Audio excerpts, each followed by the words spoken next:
The action-packed sequence in The Last of Us Episode 5 introduces a scary new zombie variety, and is the most intense scene in the entire series. Runners, who are notably seen in the sad opening sequence of the series, have been the main infected menace in The Last of Us. In contrast, clickers, a considerably more severe threat, were introduced in The Last of Us Episode 2, highlighting the variety of the zombies in the series. An updated version of infected is introduced in The Last of Us Episode 5. Joel, Ellie, Henry, and Sam are surrounded by a sniper in the episode after they make it out of downtown Kansas City's walls and into a suburban neighborhood. When Joel finally gets to the sniper, he finds that he is a member of the Hunters, who were first shown in The Last of Us Episode 4. When the Hunters come, Joel is responsible for their truck colliding with a house, which produces a huge explosion. Joel, Henry, Ellie, Sam, and the Hunters are unaware that an infected horde has arrived at their position, bringing with it a new zombie from The Last of Us Episode 5.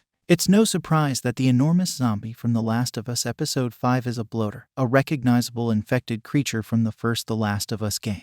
Although a bloater is present in this part of the game, which was initially set in Pittsburgh as opposed to Kansas City, it has undergone some changes. Instead of the suburban neighborhood where the sniper is located, Joel discovers a bloater in the first game's sewers beneath a Pittsburgh hotel. The fact that this is the first bloater Joel and Ellie have faced in Episode 5 marks another significant distinction between it and The Last of Us game.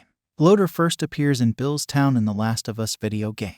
While looking for a truck battery in Lincoln High School, Joel, Ellie, and Bill defeat a bloater in that section. The Last of Us Episode 5 is the first time this bloater appears because Bill and Frank's story was altered in Episode 3 of the series. One thing about the bloater in The Last of Us Episode 5 is that it is instantly clear how unique it is in comparison to the other primary infected types that have been presented in the series so far. Everything comes down to the cordyceps infection itself, and the fact that each human host experiences a different stage of infection with the disease. Runners, which starts somewhere between 12 and 48 hours after the original infection, are the first stage of the fungal cordyceps infection in The Last of Us. When the infection spreads to other hosts, runners lose their higher cognitive ability and turn antagonistic. Through Henry's remarks and the timing of infection, The Last of Us Episode 5 foreshadows the bloater. Henry reveals that FEDRA drove all infected from the city underground 15 years ago as he, Joel, Henry, Ellie, and Sam plan their escape from Kansas City. This not only explains the hint of what was underground in The Last of Us Episode 4, but it also clarifies how a bloater could be there after being infected for more than 10 years given the time frame of events.